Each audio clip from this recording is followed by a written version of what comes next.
I'll throw some questions. We'll do a quick round of introductions, and then I'll throw some questions out there, and then we'll save some time for questions from the audience. Sound okay? So how about Rachel, and then Sean, and then Maddie, if you want to introduce yourselves. So where are you? What are you up to? And how much snow is on the ground? Yeah, so my name is Rachel Keisel. I am doing a year of service at Dismas Family Farm. I'm in Oakham, Massachusetts, working with guys who are either coming out of incarceration or out of homelessness, who call this home along with me. And there's quite a bit of snow on the ground right now. I think we're expecting 3 inches more tomorrow, so that's exciting.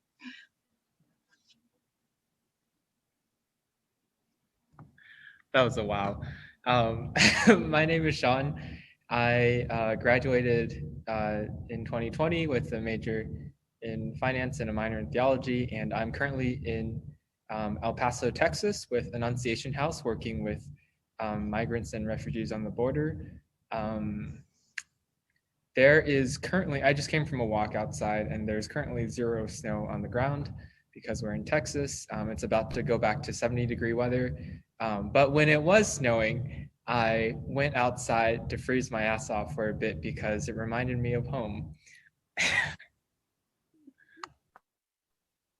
Hi, everyone. I'm Maddie. I graduated in 2019, and I'm currently calling from this little town called Wickatonk in New Jersey. It's kind of random. And I am serving with Good Shepherd volunteers right now at an alternative and therapeutic high school. Yeah. And how much snow is on the ground, Maddie? Ooh, we have so much snow, more snow than I've ever seen, and I thought that wasn't going to be possible, but 20 inches again today. All right.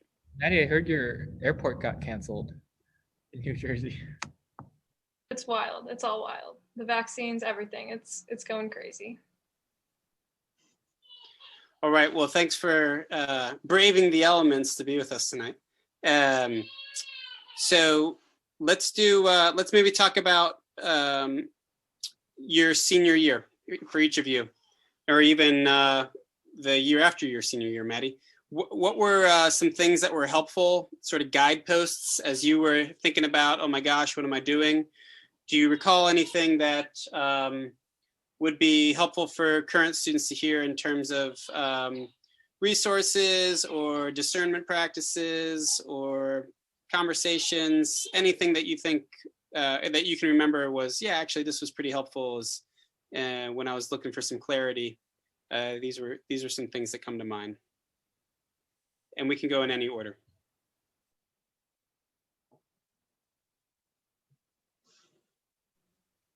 So I'll jump in and say that, so 2 years ago, I was having conversations with so many different people about their service years. I had applied to so many different service programs, which I honestly don't know if that's the right or wrong answer to tell you, to apply to a few things or not.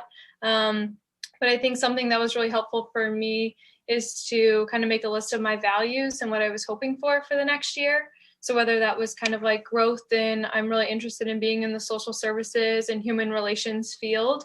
So whether I kind of wanted growth and exposure to what could possibly be, or if I really wanted to be with my people in community and learning in a city that I love. So I stayed in South Bend for a year after graduation. And I loved that. I loved living in South Bend and getting to know more people there and being involved in certain things that were happening in South Bend at the time.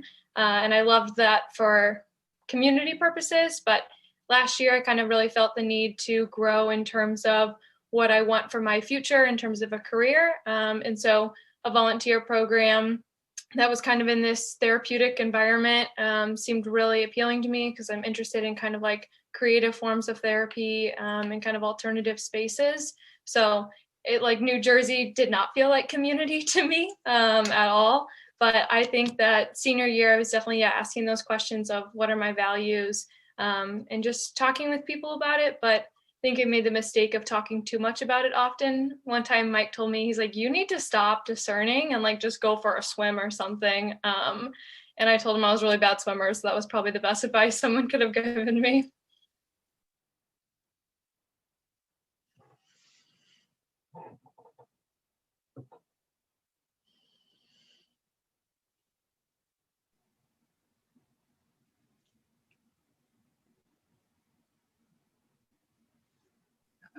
Rachel, go for it. Okay, yeah, sorry. I think my internet's going a little slow, so bear with me if I keep cutting out. But I think one of the things that was helpful for me senior year especially was just sort of to recognize the questions that kept coming up like in my classes, or just like one of the things that I took a class senior year that just like really struck a chord, and I was like, oh, something's really interesting here. Let's dive a little deeper into that. So that's like sort of what I decided to do with my year of service. Just like kept coming back to the question of like even just thinking about criminal justice reform and like those sorts of things. Like if that's something that was like sitting on my heart, I was like, okay, well, what do we do with this now? So just sort of like paying attention to like what interests were sticking out and that I kept coming back to, and then like using the year of service and to dive more into that. So I think that's sort of the route that I went.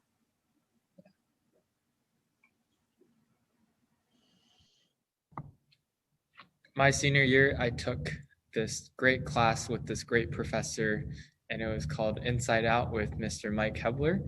And one of the things that was really helpful with that class in helping me discern was this moment where I realized that I don't have to, because I feel like I'm a bit of a planner sometimes when I want to get like the whole big picture of what am I going to do, and then how's that going to help me like 10 years down the line and all of that, which is good, I think. But I think it was freeing for me to realize that I didn't have to make out the whole plan.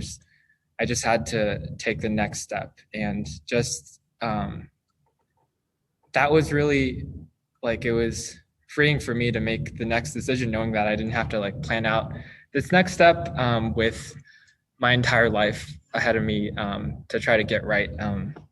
So that was one part of it. Another part of it kind of came from like a more faith perspective, which I think still is relevant with if you are not a person of faith, which was one night I was kind of just like praying and kind of really mad and annoyed at God. I was like, do I do this thing or do I like go do this other thing? And kind of with these like two choices that I was really caught up in between.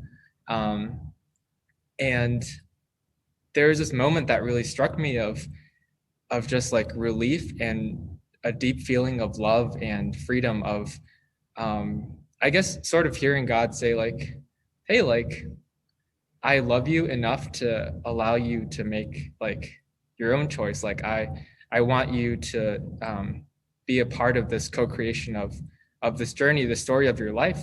And it's not just like trying to find the right thing to do. It's like, you know, your desires and what you want to do matters too. And it's like,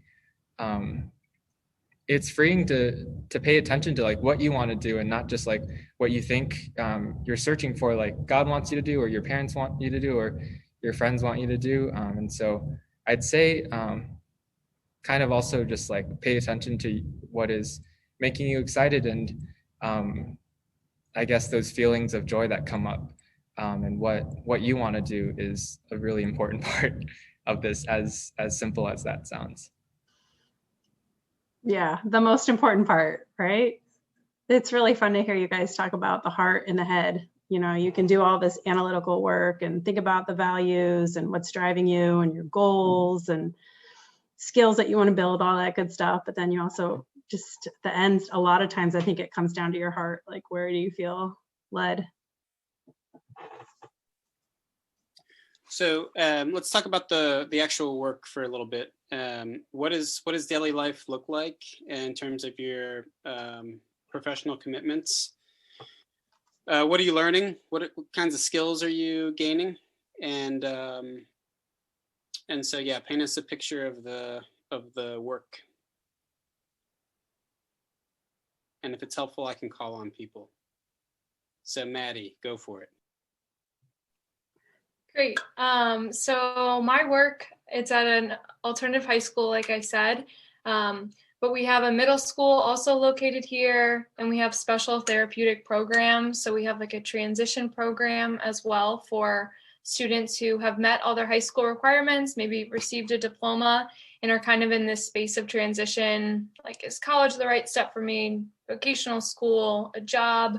And so part of my day looks like working as an aide in a high school with their elective classes. So they obviously don't put me in the science or math, but I'm helping a lot with film and studio art and some really neat classes. And then I spend part of my day also working in this transition program with students who have graduated from high school. And I think for me, it's been a mix of kind of like some administrative duties, a lot of relational work with students, like tutoring or substitute teaching, or helping students one-on-one with projects. We have really small class sizes, like max 6 or 8, for individualized learning because it's technically a special ed school. So I do a lot of that. And then there's also so much room for creativity. So all the kind of like fun things that I'm sure you all know from the CSC or Notre Dame. The other day, I spent hours making like an individualized button for every student at our school. And so there's just like random things like that. And I'll just listen to a lecture or something like that. So there's a wide mix of responsibilities at a school, but I really just love being surrounded by such an incredible mission and in a place that values academic learning, but it knows that it goes hand in hand with like therapeutic resources and the support system. Rachel? Yeah, so like I said, I am on a farm right now. So as a farmer, the work is very seasonal. So like over the summer, because it's a vocational program for the guys, a lot of my time was spent doing vocational hours with everyone here. So like working on the farm, which is super fun, and involves like all of the farm duties. Like some days would be like go and weed the beets for a few hours, and then we're gonna harvest stuff to take to the city, or yeah, just like being part of the farm, which is super fun.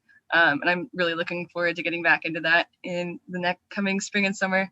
But over the winter, things slow down a lot, as they do on farms. So I got to do also a lot of administrative stuff. I've been working on a few grants, which has been really cool. So definitely learning that and is something that's like a really helpful skill to take forward. But it can look different for everyone. We have like a few different initiatives that people work on. So like, yeah, it's just really cool. But like something that I did yesterday even was just take guys to some appointments, and then I went grocery shopping, and that was a successful day just because that's what the house needed at the time. So yeah, every day can look different. Yeah, like I said, it's really been seasonal, but have learned so much already. Yeah.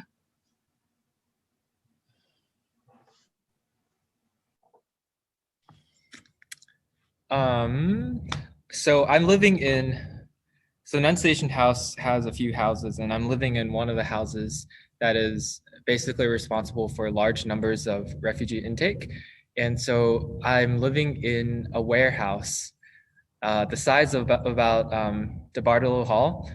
And so we, at the height of years prior, we've had like 400 people every day, but now it's just like a trickle of a few people every day.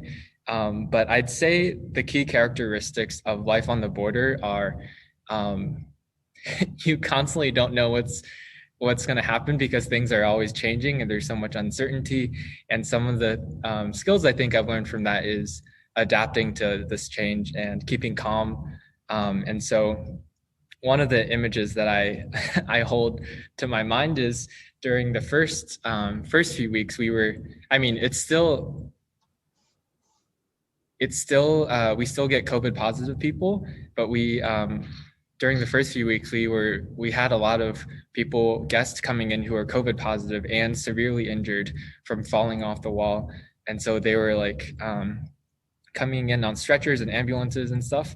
And so the first, one of the first intakes that I did with the guest was me in this like big ass hazmat suit at like 11 p.m. An ambulance shows up, drops this lady off who just like fell off the wall and just recovered a bit. And she just starts, the ambulance people leave and she just starts crying.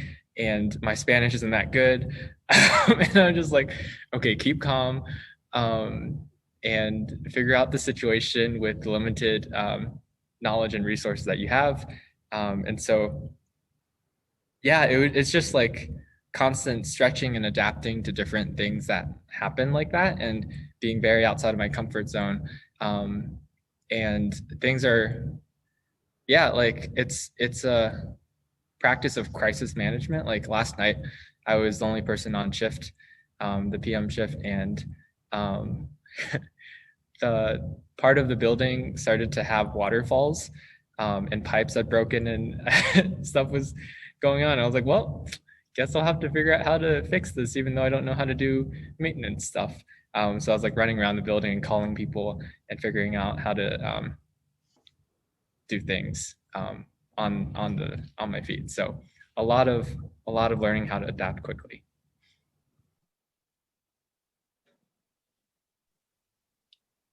And then maybe we could spend a minute or two talking about community. So a lot of post-grad options look like living in community, and community can take different forms. It can be fellow volunteers, it can be staff from the organization, it can be sort of you in the town. So maybe we could hear from, and we'll just keep this order going, Maddie, Rachel, and then Sean, what community looks like in your respective programs, who supports you, maybe what are some of the joys, but also some of the challenges when it comes to these relationships. Great, thanks. So I serve with Good Shepherd Volunteers, and right now we have 5 volunteers total in our program. So it's a really small and intimate program, which I have actually loved. That relational side of like, I know our director and I know our program coordinator, and those are like my support people. We'll have monthly calls with all 5 volunteers. I know what's happening in the New York office where people are serving on anti-racism and equity or public policy, or what's happening in DC at the National Advocacy Center. So one thing that I really enjoy is that I'm connected across state lines with these other volunteers in this small way. But I also encounter community at my service site, Collier High School, because there's a lot of former GSVs, former volunteers who have stayed on for 10 years. They went and got a degree in social work and came back. And so there's a whole community of former GSVs here, which is really special. And I think that was one of the reasons why I was like, it's got to be an all right placement if people will stick around that long, right? And so they're really wonderful. And like once a week, we'll do like GSV support in the mornings to just kind of voice things like, hey, this problem came up with a student, or I'm experiencing this struggle in a certain class or things like that. So those kind of forms of community are new for me this year. And I actually thought I was going to be living with 2 other volunteers at this site, but due to COVID and I think kind of like reasons, personal reasons, those individuals decided not to stay with the program kind of after the like first month or so. And so I'm just a solo volunteer at this site, but I've been surprised at how like connected I felt to individuals this year. And I think like Zoom and our virtual world right now, helps with those things. But yeah, I definitely appreciate what Mike said about experiencing community in other ways and other forms this year, kind of beyond just who you directly live with. And I lived in kind of a semi-intentional community that wasn't through a service year last year. So coming from a house to 6 to a house of 1 definitely took some change, but I feel like I'm kind of growing in independence and living on my own and things like that, and slowly trying to explore the area in a safe way. Yeah, so my volunteer program is pretty small. There are 2 of us here. So Anna, the other volunteer, is my roommate actually. And she has been a great form of community for me, just to get to process like what's going on in the house and like different things like that. Also, it's her 2nd year of service. So just like, yeah, her experience has been super helpful, to be like, hey, what does it mean when like this happens during the, and just like getting to process that with her has been really awesome. It's also a pretty small organization. So I am in just like in community with our other staff members all the time. We've gotten to stay mostly in person, which is really great. So like seeing them every day or every other day as they could, and just like doing the work with them. They've been super helpful, of course. Yeah, as we go through things. But my main source of community, I would say here, is the guys that I live with.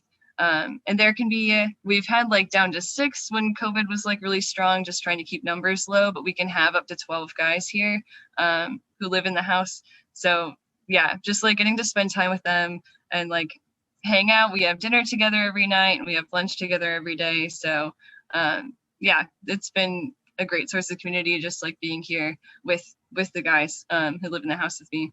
One of the things that we have started is watching 90 Day Fiance every Sunday together, and like even small traditions like that are just so wonderful and great ways to that we've been able to build community. So yeah.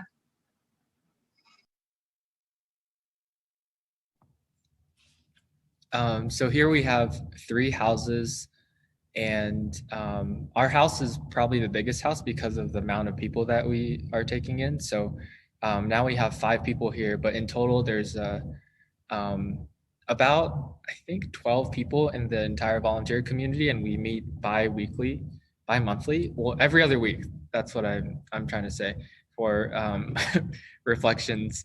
And then within our each individual houses, we have we have daily reflections every day. So that's kind of a structural form of community. We also have Annunciation House has pairs you up with mentors of people, alumni from before, where you can just kind of rant about things that are going down without being the other person being involved with like the drama here. And then you also have the option to be paired with the spiritual director.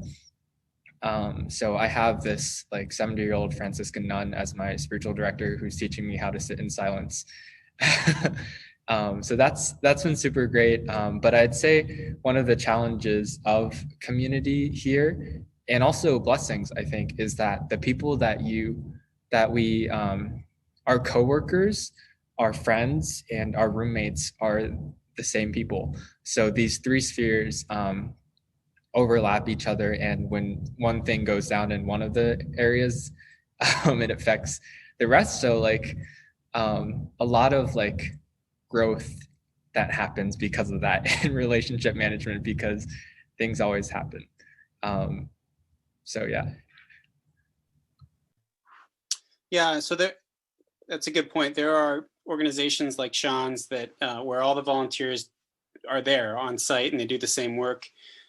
Which is different than like when I was in the Jesuit Volunteer Corps and I lived in a house in Cleveland with 6 other volunteers, and we all had different work placements across the city, and so that looked a bit different. But really want to stress that even though we refer to ourselves as we refer to this as volunteers and volunteer work, it's professional work for sure, and professional organizations, and so I think that that's one of the things to debunk, that it's like this sort of,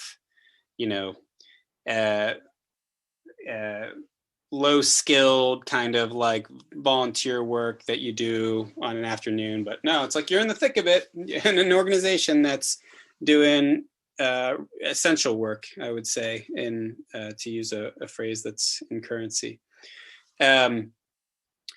I appreciate what Sean said earlier about one step at a time. So as we think about, for the students who are thinking about what's next, I think that question can be sometimes really big, really heavy, really intimidating, trying to figure out my life. But one step. So this has been the next step for Maddie and Sean and Rachel. And I wonder if the three of you could talk about what this year might be inviting you into in terms of that question of like, what is my life looking like? I mean, in some ways, if you say, I haven't thought about past today, that would be a great answer, living in the present. But like, are there things that this year is affirming in you as you've thought about professional commitments or aspirations, or personal commitments, aspirations, things you're being invited into, things you're thinking about, things that are being affirmed, things that maybe are being dismantled, like ideas you had about yourself and the direction you were heading, and that's been changing. But just a little bit of reflection on how you feel you're being shaped by this current year.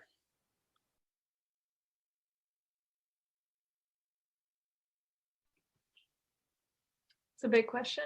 And I think I've sat with some of that question for almost the past 2 years, as the feelings of cycles of discernment of like, oh, what are you doing? Are you doing a gap year? All of these things. Like Sean was saying earlier, the next step at a time. I think I want all the pieces to add up, and I've been learning a lot this year that sometimes you just are where you are and you show up each day, and so much of the learning is just like in the student that's before me, or the coworker that I get to learn from, or in my own, feelings of burnout or whatever it might be. I think this year has been a lot about simplicity for me and simple living. And that's looked at simple living with expenses, but also with my time and what I do. And I found that it's so refreshing to not be kind of on the hamster wheel. So I think that's something that I have found really affirming for the future, that I want to be a person who continues to make time for art and creativity and time outside, and catching up with friends, and we started a little art group with friends where we'll just share things. So there's some of those things that don't feel maybe directly related to a career path or next step. But for me, they've been, I think, so huge, and it's been so special to be in a place where I can feel like, oh yeah, that makes up so much of my day and so much of my week. And I hope so much of my life moving forward. I will briefly touch on the career aspect part of it. I think being at a space like this, I always said I was not really interested in education. And I keep finding myself being twisted and pulled into spaces of education, which I find funny. But I think I'm someone that I'm interested in alternative environments and kind of therapeutic environments or spaces of transition. And I think schools are probably one of the places that maybe get the most funding for that, which isn't a lot. And so being in spaces like this has, reaffirmed that I want to kind of be thinking creatively about how we can use resources, how we can use art, support groups, therapy to help people either process or build resilient tactics like post-trauma, which a lot of our students have experienced here. I think it just kind of has me the soft skills of I've enjoyed writing and painting and doing a lot of art this year. And I've enjoyed being in an outdoor environment most of the time, living on campus, and enjoy being in a therapeutic environment. I don't know how that translates to a job just yet. And I don't know if I will anytime soon. But it's a really beautiful space. And I always say that I just wish there was more places like Collier in the world, because I think we would just be healthier people. And so I think being a healthier person for me has been something that I'm learning about. And so I think that whatever your background might be, from a med school perspective or social worker education or art, design, there's so many people that I think would just really thrive in a placement like this, because each volunteer kind of creates their own position.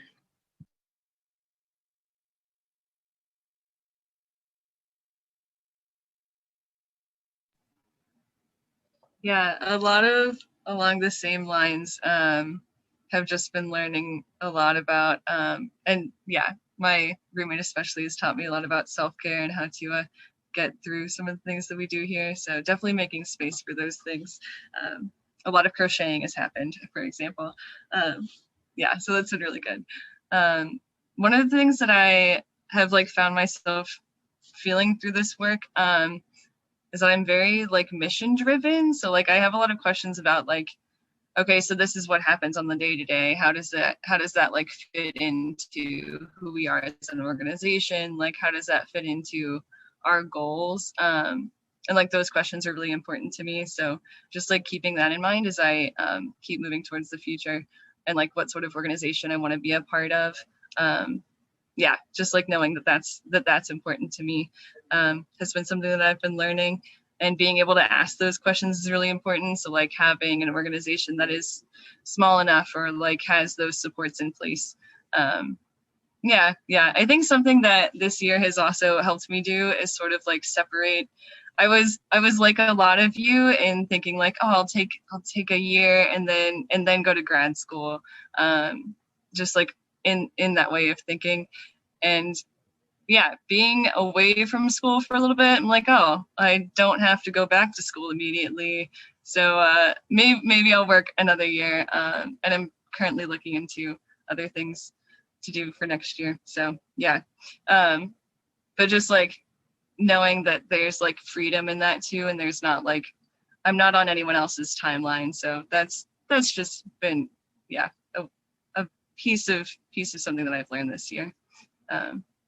Yeah, but I think, sorry, I'm rambling a little bit, but I think that many of the things that I'm going to take away isn't just like specific skills. It's like ways of thinking about myself and other people and like the way that we relate. So that might be like one of the biggest things I carry away, even if it's not like a specific job skill or something I'm going to like, yeah, take into a career. But yeah.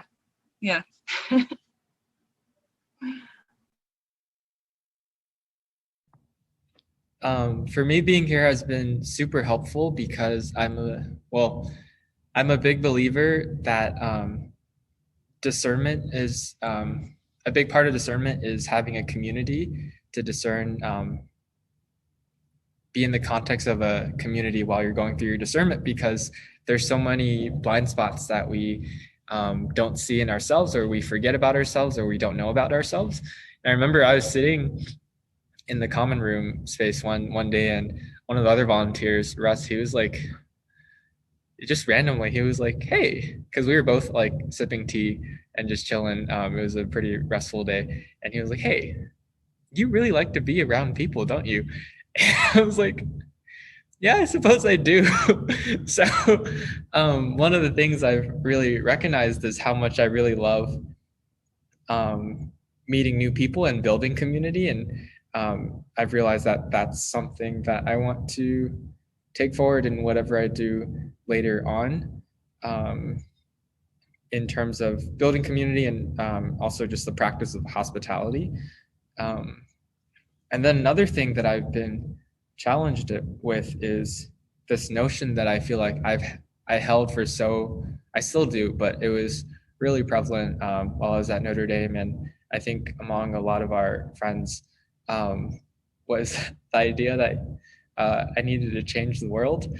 And it was just like, so how are you going to change the world? And so I've been meeting a lot of different people here, many of them very, very weird, in good ways, but that's one of the ideas out of many that has been challenged of like, what if, kind of like y'all were saying, like, what if we just live a really simple life and love our neighbors and be in community with people? And I've kind of been marinating with that of like, letting the pressure to like do big things and change the world kind of come off, and just be like, I could just really dig into a community, love the people around me, get to know random cool things here and there, and like find artsy things, and that would be a great life as well. So that's one of the things that I've been thinking about. but in tension with all the other stuff as well. Thanks all for sharing those thoughts. Okay, so let's open it up. If folks in the audience have some questions or comments, that would be great to raise them, and all of our panelists can respond, or just one, or if you have something to say, great. If not, no worries. And then I'd be happy to fill some space if nobody speaks. But students, what's going through your minds, and what would be good to talk to the panelists about while we have their time tonight?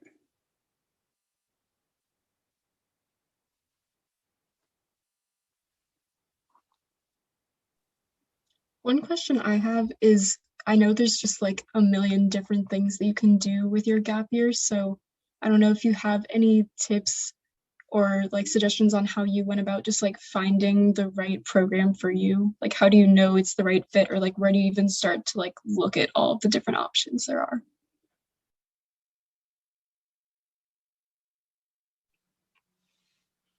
I'll maybe jump in to say, as someone that has turned down a service program opportunity like 7 or 8 times now as I went through the process, I don't know if you'll ever know like this program is right for me. Maybe the other volunteers, and maybe you'll talk to other people that would know that. I personally am just speaking for myself. I don't know if I ever knew that this is the program for me. Like, this is the next step. I accepted this program at a random like picnic table in a park in Utah as I was like camping this summer. I was like, you know what? It seems creative and therapeutic. Former volunteers stayed there, and I've never really had an interest in the Northeast, but we'll give it a shot. And I think that came after an exhaustion of trying to find the perfect program and the perfect spot and the perfect city and the perfect community, and the perfect next step for a perfect life. And yeah, so I would say that continue to ask questions, but I also would say to like try the process and enjoy the what could be, but also at the end of the day, I think sometimes if you're really committed to a service year, and like that's what you want to do for the next year, which maybe it is, maybe it's not, at the end of the day, just kind of jump into that decision, because there will be days when you regret it and days that you are so excited you chose it. And I think that's probably true with any decision, but that's all from my point of view. So others might disagree.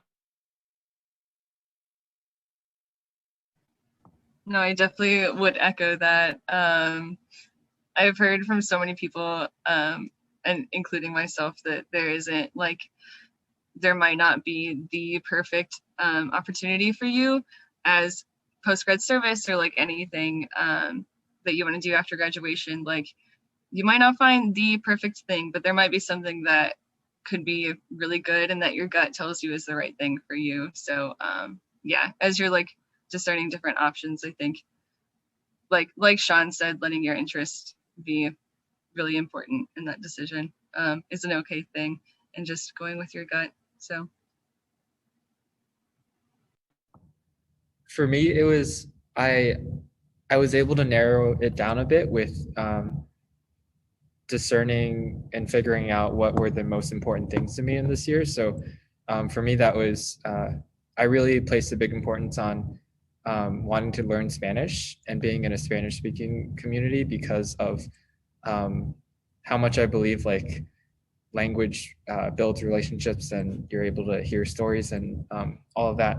And so Spanish-speaking population was like narrowed it down a lot. And then the next one was a community, like the importance of a strong emphasis on community. So those two was really critical in helping me like narrow down the options, and then going to awesome people like Felicia and Mike to help, get us feel of what the options are out there, or other people that you might know. And then like for Annunciation House, I think part of it was like or for me, I could feel the excitement like coming up when I was writing the application. It was it was a 10-page application with just questions on a Word document, and it had like 3 or 4 references that you needed. And they do that to try to like weed out people of like, how much are you really interested in this? And as I was typing it out, I was like, damn, this is my jam. Like, I love this, so that also helped to like go through. I mean, even the application process could help you like feel out feelings of excitement or like, oh, this is kind of like maybe not it. Those things that come up.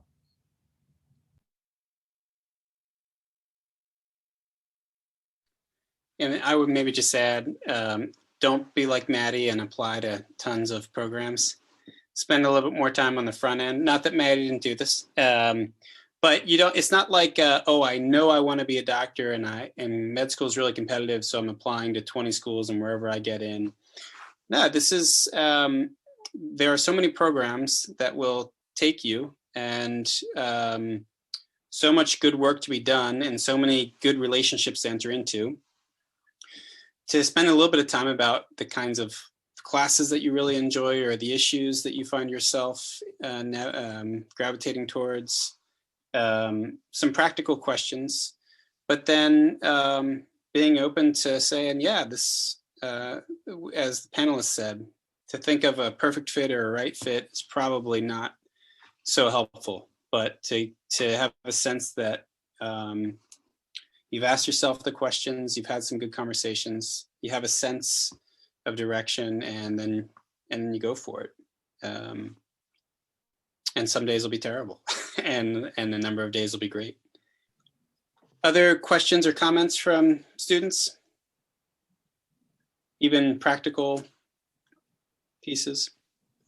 I'll just echo really quickly, and then hopefully we'll get another question in there, but the importance of stepping back and doing the internal work first to try and figure out what are the types of programs that I'm looking for, and then apply to a couple so you can have that experience of applying and getting to know the site and seeing, like Sean said, oh my gosh, this one's really exciting to me, whereas like this other one is not, so it kind of helps with the decision process too.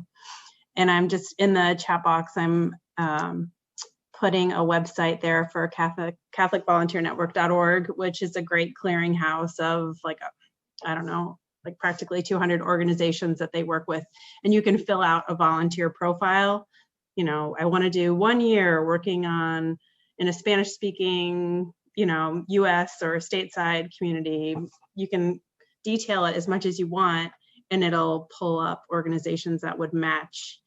So that's one nice tool. And Mike, you might have other resources that you want to share too.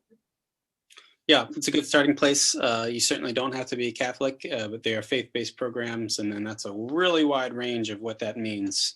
And Felicia and I can help you navigate that. And then there are other programs as well that are not faith-based, so happy to chat. But Carly, Leanne, James, Tiana, any other questions or comments to throw out? Sorry, I have a question. My internet just timed out while I was trying to ask it. But in terms of financials, are there any programs, are there any outside grants or anything students can apply to help with their living expenses for volunteer programs, or?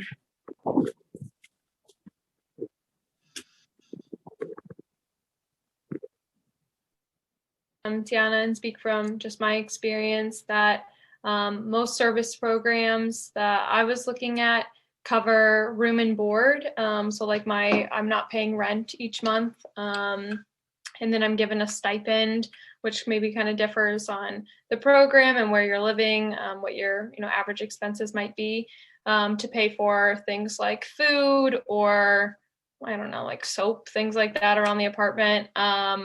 Even like some things like, oh, getting a coffee occasionally, or like getting takeout once in a while, or whatever it might be.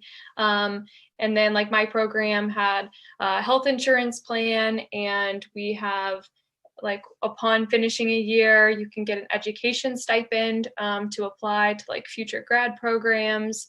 And I'm missing something. Oh, it's like $5 to go to a counseling session. And then our organization would pay for the rest of, how like insurance would bill that. So there's like a few things, and then loan deferment is the one that I'm forgetting about. That's like a big one with a lot of programs. My program does that too, where you can kind of put like when you need to start paying loans on pause, or they'll give you an extension, or your service program might even like cover some of that for the time being. So that's just from my experience what I saw, and I'm sure everyone else has more education. Thank you, Maddie.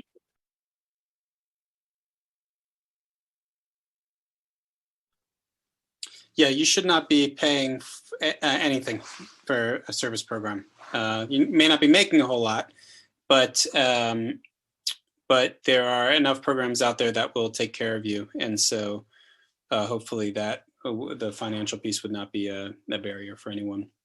There are also ways to fundraise if you need to fundraise a little bit of money for an organization. I know some ask that, but we can help you with that as well.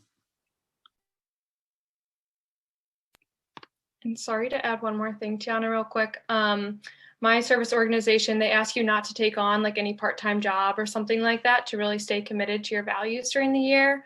But one thing that they sent out to our volunteers that we could apply to was writing for a blog through like the National Catholic Reporter about your volunteer experience. And so I get paid like an extra stipend on top of what my service program already gives me, just to like write and journal about my experience as a volunteer. So there's also like creative ways. So I end up like each month, I mean, it's COVID times too, so there's not really like events or like music things that I would want to be going to during a service year. So it's not like every month I'm right on budget. I end up actually saving a little bit each month, which I think certain volunteers, depending on where they're living, might experience that too. Awesome. I didn't even know programs could do things like that. So thanks for bringing that up.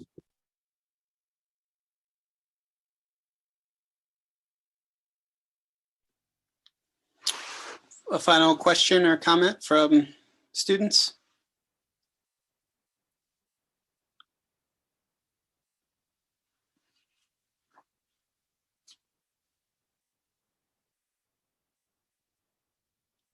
Felicia, anything you want to add?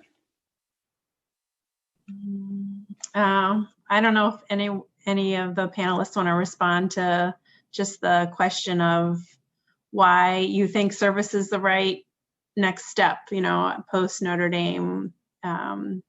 There's so many great options, right? Like why would service be a good one to choose?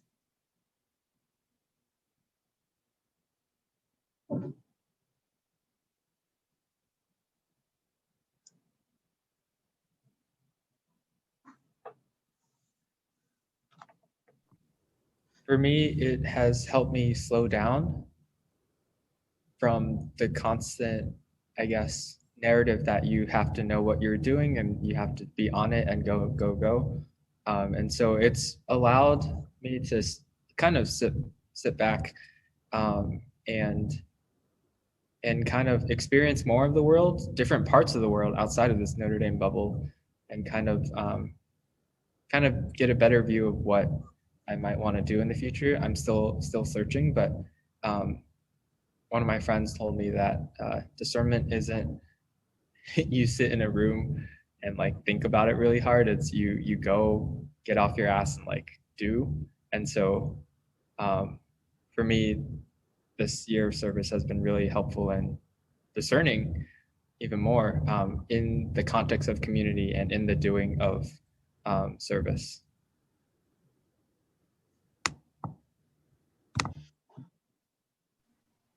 Yeah, I think for me, a lot of my time at Notre Dame was spent thinking about other people. Like even, I just feel like we talked about the marginalized a lot without like, maybe without knowing them, or like, yeah. So part of this year for me is just like needing to know people. Like, I don't know, instead of like working on behalf of someone that you're like not in touch with, like actually working with people. And that's something that was really important to me. So I think, yeah, just like taking all of those thoughts from thinking for 4 years and like getting to do for at least one. So yeah. Yeah, putting theory into practice. Mm-hmm. Yeah, I definitely agree. The idea of like supporting and working with people instead of just jumping into a career or a program or something where you're always like doing for or serving or providing someone a service. I really appreciate that. And just like the tenets or values of a service program, kind of having an intentional year to really sit and think about that. Hopefully to have a lifetime where those come a little bit more naturally. Thank you, guys. Those are really wonderful thoughts. Just, I think for me, it just emphasizes how important this is in your education and continuing to develop yourself and build on what you learned at Notre Dame to really grow from that. So yeah, thank you. And to read a book for fun as opposed to trying to cram it in for a paper or something, right? What a revelation that could be enjoyable. And to do artwork. I want to, we're at the 8 o'clock hour. I know Tiana just had to sign off, but really want to thank Maddie and Rachel and Sean for taking time out of their evening to spend with us tonight. So thank you.